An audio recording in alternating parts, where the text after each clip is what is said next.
of the singing pilot.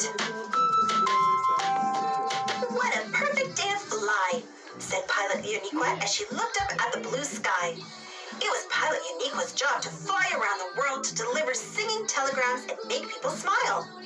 There's no time to waste, she called out as she boarded her plane. Pilot Uniqua flew through the clouds in her airplane. Her first telegram was for Pirate Captain Moody. She spotted a pirate ship down below. That must be his ship, she said. Pilot Uniqua took her plane in for a landing. On board the ship, Pirate Captain Moody mopped the deck. It's not easy keeping a pirate ship clean, he said grumpily. No matter how hard I try, my ship always gets dirty. Pilot Uniqua climbed aboard the pirate ship. As she hopped over the rail, she landed right in Captain Moody's bucket. Dirty water spilled everywhere. Shiver me timbers, the captain cried. You're messing up me clean deck. I'm sorry, Pilot Uniqua apologized. Captain Moody was furious. He chased Uniqua out onto the plank. Prepare to lock the plank, he said. That's what you get for messing up me ship. Wait, Captain, I'm here to deliver a singing telegram, Pilot Uniqua explained. What? Captain Moody asked, confused. Pilot Uniqua blew her pitch pipe, cleared her throat, and began to sing. She sang all about Pirate Captain Moody and how nice he was. She wanted to make him forget about his messy ship. Captain Moody liked the singing telegram so much that he wanted to sing a song to thank her, so he ran off to find his own pitch pipe. He left so quickly that Pilot Uniqua thought he was still angry. I better get out of here, she said, and hopped into her plane to make a quick getaway. When Captain Moody returned, he saw Pilot Uniqua flying away. Wait, come back, he shouted. That was the nicest song I've ever heard. Captain Moody decided to follow Pilot Uniqua to thank her. Pilot Uniqua's next stop was a beautiful palace. I have a telegram for Maharani Tasha, Uniqua said. A Maharani is a queen, so I'm sure she'll be super nice. Inside the palace, Maharani Tasha covered her ears. The birds chirped out her window. The bees buzzed loudly. Quiet! You're making too much noise, she complained. I like peace and quiet. Pilot Uniqua walked into the palace. She saw the Maharani sitting quietly on her throne. Surprise! She called loudly. You must be Maharani Tasha.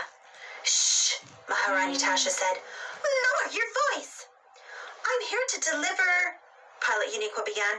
Silence! The Maharani interrupted. She stood up and walked toward Pilot Uniqua. Yikes! Uniqua cried as she stumbled into a stone column. It fell and knocked down a whole row of columns with a loud crash. I'm sorry, Your Maharaniness, Pilot Uniqua apologized. Maharani Tasha was very angry. She pulled a lever on the wall and the floor began to slide out from beneath Pilot Uniqua's feet. Desperate, Pilot Uniqua cleared her throat and began to sing. She sang softly about the Maharani and her beauty. She wanted to make her forget about everything that was loud and noisy. When the song was finished, Pilot Uniqua asked, So, what did you think? Maharani Tasha didn't answer. Instead, she ran off to find her pitch pipe. Pilot Uniqua thought the Maharani was mad. I'd better get out of here, she said. Pilot Uniqua ran for her airplane. Suddenly, Captain Moody jumped out in front of her, followed by Maharani Tasha. There was nowhere to turn. Thinking quickly, Pilot Uniqua introduced them to each other. While they shook hooks and hands, she made her escape. When Maharani Tasha saw Pilot Uniqua flying away, she sadly said to Captain Moody, I just want to thank her for the lovely song. Me too, said Captain Moody. Let's follow her. Phew, that was close, Pilot Uniqua said. She was happy to be back in her plane again. Her next telegram was for the abominable snowman. Maybe this time I'll get someone to smile, Uniqua said to herself. Outside his cave, the abominable snowman had just finished shoveling the snow from his path. Grr, finally, he growled. Abominable snowman shovel and shovel all day, and now finished.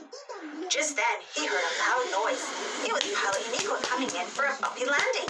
Thud, A giant mound of snow rumbled and spilled onto the path. Grrr! I spent days digging paths to my cave, the abominable snowman yelled. You'll ruin it. I'm sorry, Polynequa said. She cleared her throat and sang about the abominable snowman and his super strength, hoping he would forget about his snow-covered path. When she finished singing, she looked at the abominable snowman. Grrr, stay there, he said, and he ran off to his cave. Golly gee, doesn't anyone smile anymore? Polynequa asked, disappointed. Well, I guess I'd better get out of here. Suddenly, she heard a loud creak, and the icy cliff cracked beneath her feet. Polynequa and her airplane tumbled over the edge and fell through the air. Luckily, Polynequa landed right in the cockpit of her plane. She turned on the engine and started to fly. When the abominable snowman returned, he saw Polynequa flying away. Grrr, wait, he called. I wanted to say thank you for that nice song. Captain Moody and Maharani Tasha ran up to him on the snowy cliff. We wanted to thank her too, said the Maharani. Let's follow her, Captain Moody exclaimed.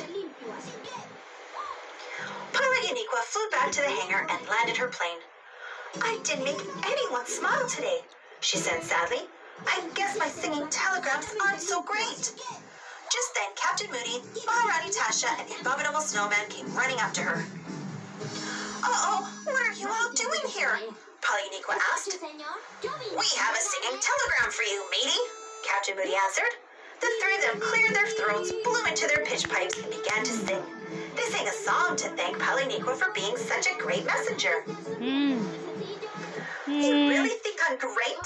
Polynequa asked. The greatest, Captain Moody said. Thanks for cheering us up. The abominable snowman's tummy gave an abominable rumble.